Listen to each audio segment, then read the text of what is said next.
চিত্ত চেতা ভয়শূন্য উচ্চ চেতাশীল। অর্থাৎ মন যেখানে থাকবে পুরোপুরি ভয়শূন্য, আর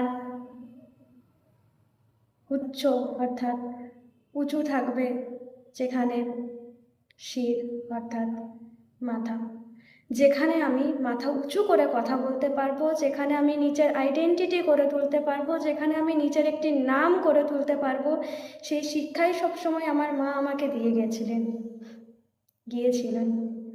আসলে কিছু মাস হয়েছে, 8-10 মাস হয়েছে যে আমি আমার মাকে হারিয়েছি।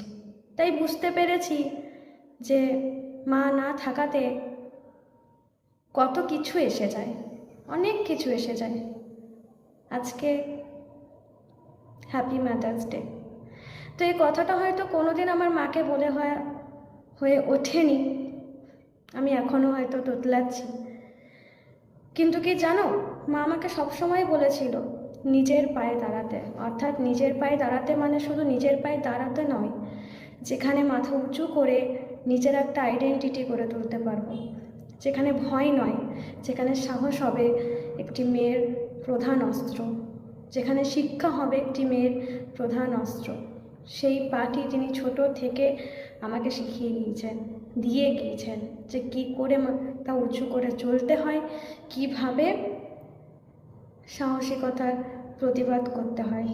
তিনি আমাকে কখনো চুপ থাকতেও শেখাননি, আর তিনি আমাকে কখনো অন্যায়টাকে মুখ বুজে মেনে নিতেও শেখায়নি। অন্যায়ের প্রতিবাদ করতে শিখিয়েছেন, মাথা উঁচু করে দাঁড়াতে শিখিয়েছেন। হয়তো তাকে কোনোদিন জানানো হয়নি যে আজ এইরকমভাবে যে মা হ্যাপি মাদার্স ডে, হয়তো কোনোদিন বলতেও পারিনি। কারণ মা তো অনেক কথা হয়তো সন্তানদের বুকেও থাকে যেগুলো হয়তো সন্তানরাও মুখ ফুটে হয়তো বলতে পারে না তার মা বাবাকে। যেহেতু বাবাকে আমি অনেক ছোটতেই হারিয়েছি, সেহেতু মাই ছিল আমার স্বাবলম্বী।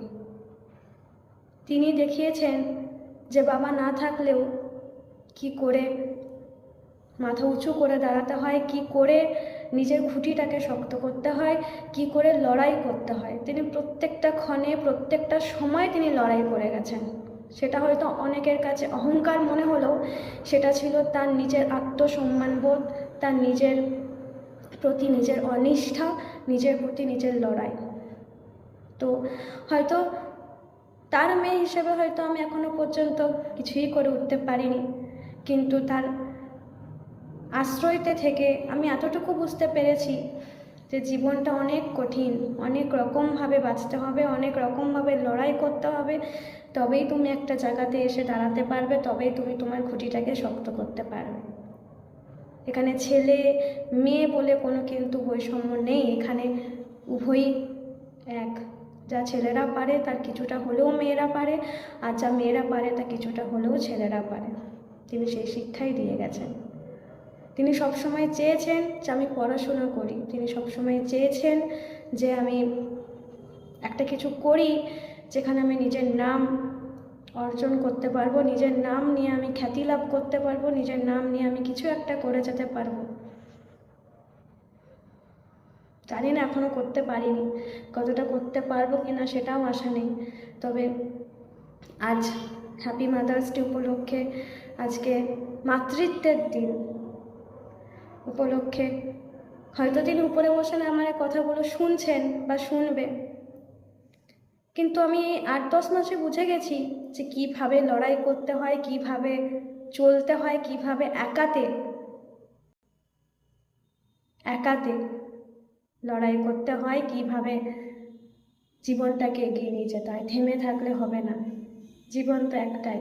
তিনি যখন তার নিজের শখ আহ্লাদগুলো নিজে খেটে নিজে পরিশ্রম করে এত বড় বাড়ি, এত বড় জিনিসের তিনি করে দিয়ে গেছেন, তাহলে আমারও তো মেয়ের মা হিসেবে এতটুকু তো আমিও করতে পারি। আমিও জানি আমার মায়ের মতন আমি কিছুই নিয়ে যেতে পারবো না, কিন্তু তিনি যে নিজের শখ আহ্লাদগুলো পূরণ করতে পেরেছিলেন, তার জন্য আমিও করতে পারি।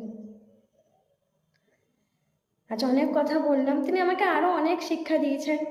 কোনোদিন সেরকম সময় হলে আমি নিশ্চয়ই সেগুলো তোমাদের সামনে তুলে ধরবো, বলবো।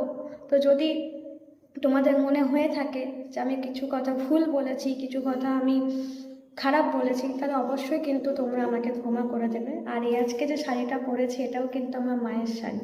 হতে পারে এই শাড়িটা সাদামাটা, কিন্তু এই শাড়ির গন্ধে প্রত্যেকটা জায়গায় জায়গায় মায়ের গন্ধ আছে, প্রত্যেকটা শাড়ির ভাঁজে। তাই মায়ের শাড়ি পরা মানে সব থেকে সেরা অনুভূতি। মা তো মাই হয়। আমি জানি প্রত্যেকটা মাই অনেক শক্তিশালী, প্রত্যেকটা মাই অনেকটা কঠোর পরিশ্রম করে নিজের জীবনে, অনেকটা স্বার্থত্যাগ করে, আমরা হয়তো বুঝতে পারি না।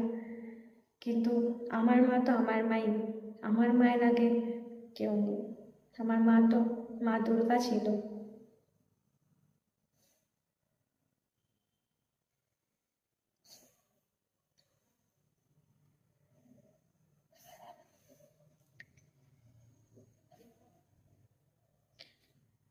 তিনি শিখিয়েছেন যে কীভাবে মুখে হাসি রেখে চলতে হয়, কি করে কথা বলতে হয়, কষ্টটাকে কীভাবে লুকোতে হয়, কীভাবে একটা ব্যথা পেলে সেই ব্যথাটাকে সহ্য করে হাসি মুখে লড়াই করতে হয়, তিনি শিখিয়েছেন।